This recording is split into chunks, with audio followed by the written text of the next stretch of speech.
Good morning students, मैं Kumar sir. पिछले video में हम लोगों ने डिस्कस किया था कुछ थ्योरम्स जो कि ग्रुप थ्योरी पर थी, और इस वीडियो में हम लोग डिस्कस करने जा रहे हैं ग्रुप थ्योरी के ही एक पार्ट है सब ग्रुप। और सब ग्रुप से पहले आता है कॉम्प्लेक्स। तो कॉम्प्लेक्स क्या है, सब ग्रुप क्या है और उससे रिलेटेड थ्योरम्स क्या है, इस पर हम लोग एक आज क्विक रिवीजन करेंगे। तो आइए देखते हैं quick revision of the theorems on सब ग्रुप्स। सबसे पहला टॉपिक है इसमें कॉम्प्लेक्स ऑफ ए ग्रुप। जैसे कि आपके पास ग्रुप स्ट्रक्चर है, मान लीजिए कि ग्रुप स्ट्रक्चर आपने जी लिया और उसमें एलिमेंट्स हैं ए बी सी, इस तरीके से एलिमेंट्स हैं। तो कॉम्प्लेक्स किसे कहते हैं, तो इसको मैं यहाँ पहले ब्रीफ कर देता हूँ कि जैसे एच आपने लिया जो कि इस जी के एलिमेंट से ही बना होगा, यानी some elements of G are taken, जैसे ए ले लिया, बी ले लिया या और भी एलिमेंट्स ले सकते हैं।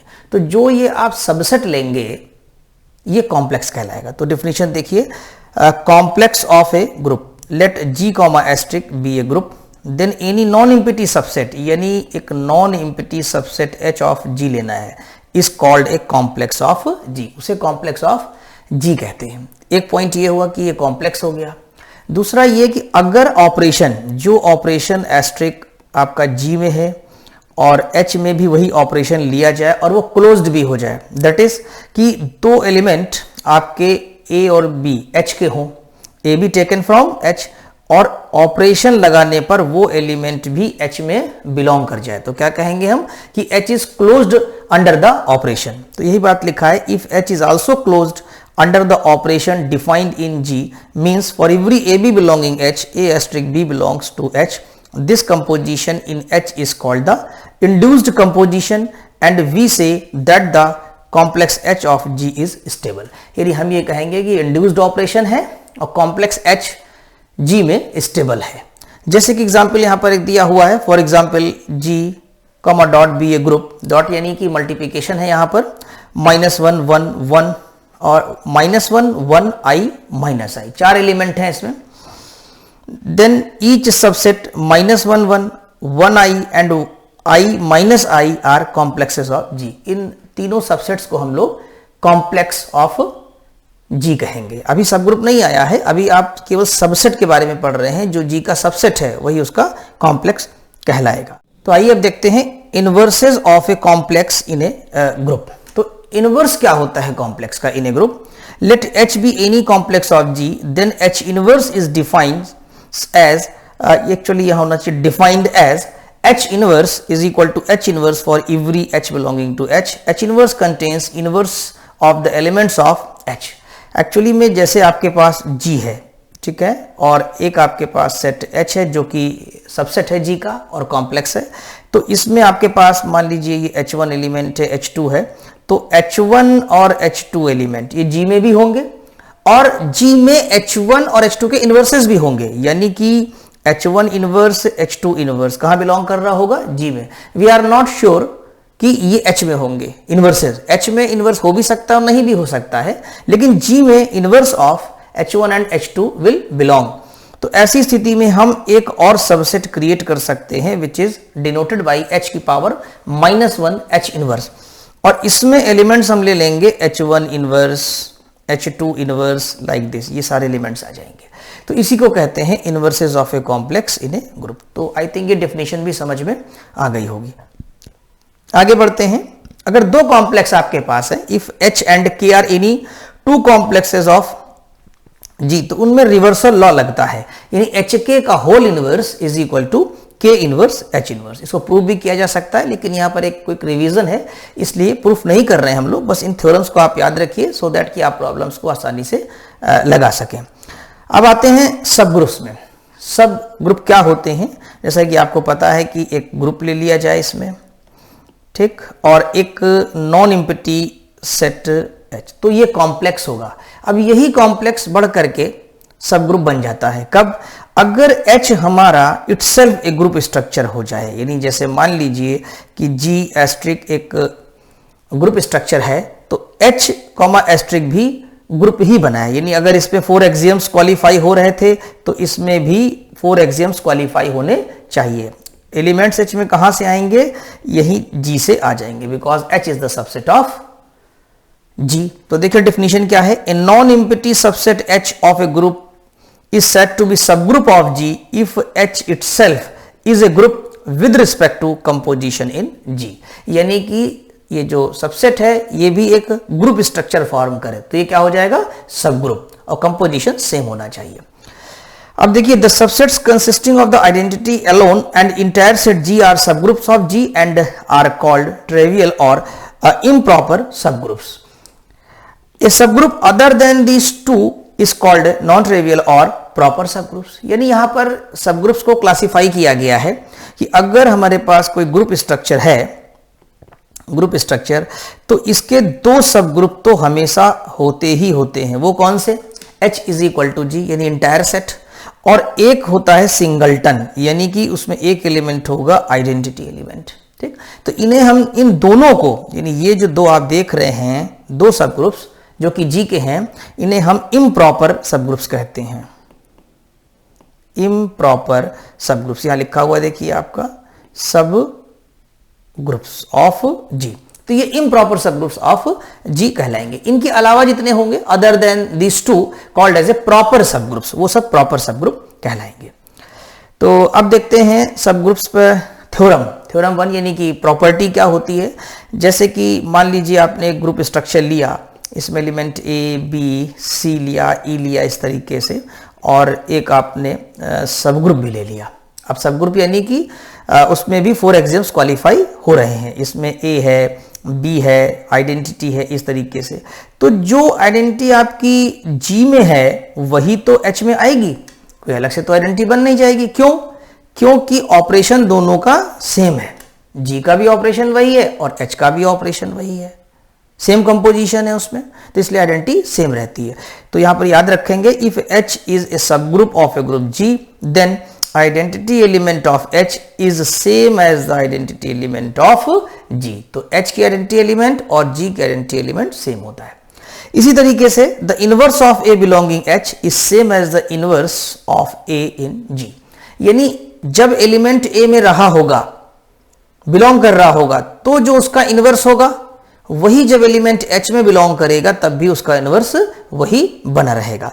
इसको ऐसे एग्जांपल से भी समझ सकते हैं कि i कॉमा प्लस एक ग्रुप बनाता है जिसमें कि आपके पास एलिमेंट्स होते हैं 0 प्लस माइनस 1 प्लस माइनस 2, और इसी तरीके से इवन नंबर का, इवन नंबर समझते हैं यानी कि IE लिखा जाता है, even integers 0 plus minus 2 plus minus 4 इस टाइप से आएंगे।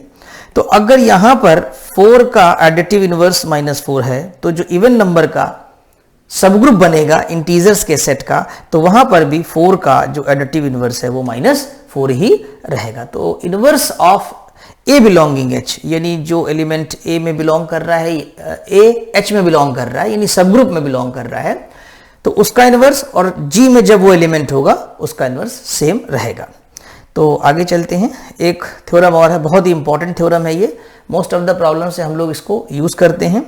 ए non empty subset H of a group G is a subgroup of G IFF if A belonging H, B belonging H, AB inverse belongs to H for every AB belonging to H लिखा हुआ। इसका मतलब क्या हुआ, देखिए जब आपको एक ग्रुप स्ट्रक्चर दिया होता है, जैसे A, B, C, E explain करने के लिए ऐसे ले सकते हैं, और H में एलिमेंट लिया आपने A, B, D ये सब ले सकते हैं, और H में जो एलिमेंट आएंगे वो G से ही आएंगे।